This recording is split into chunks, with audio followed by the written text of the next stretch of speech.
Donc j'abordais ce matin un sujet assez délicat, qui est celui de la mentalité fondamentale des gens, selon leur race, selon leurs origines.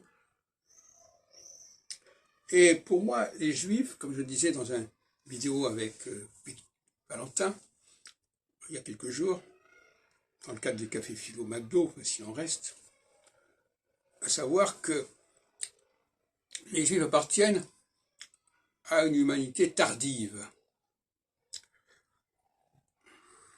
c'est-à-dire une humanité qui a été créée, qui a été reformatée, comme notre système solaire a été reformaté, notre humanité a été reformatée, et les Juifs sont une humanité reformatée.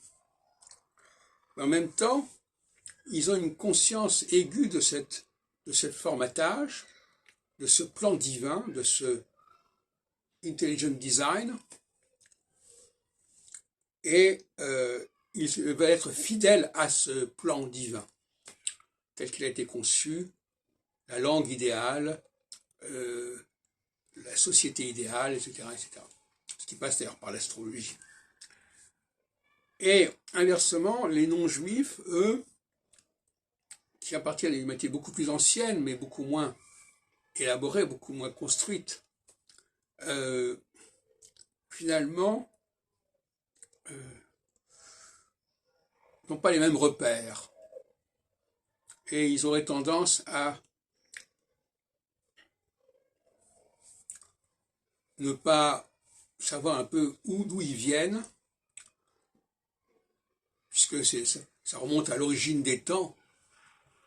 Donc c'est une origine extrêmement ancienne, tellement ancienne qu'on préfère se projeter vers l'avenir, finalement.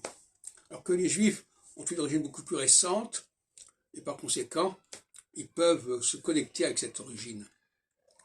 Alors la Bible parle bien sûr quelque part des Juifs, mais comme j'ai dit à plusieurs reprises, je trouve que c'est un document extrêmement suspect, qui a été élaboré en grande partie par des non-juifs, par les gens du royaume d'Israël, qui ont fait cession avec le royaume de Judée au Xe siècle, avant notre ère, et qui sont d'ailleurs les ancêtres des chrétiens. Donc la Bible, c'est un monument israélo-chrétien, alors que pour moi, le véritable judaïsme, c'est un judaïsme adamique. Parce que la création d'Adam, comme on le voit au premier chapitre de la Genèse, mais aussi dans les 5 premiers chapitres, la création d'Adam, puisqu'il y a 3 fois le récit de la création, en 5 chapitres de la Genèse, du Pentateuque, la création d'Adam, c'est quelque chose qui concerne les Juifs.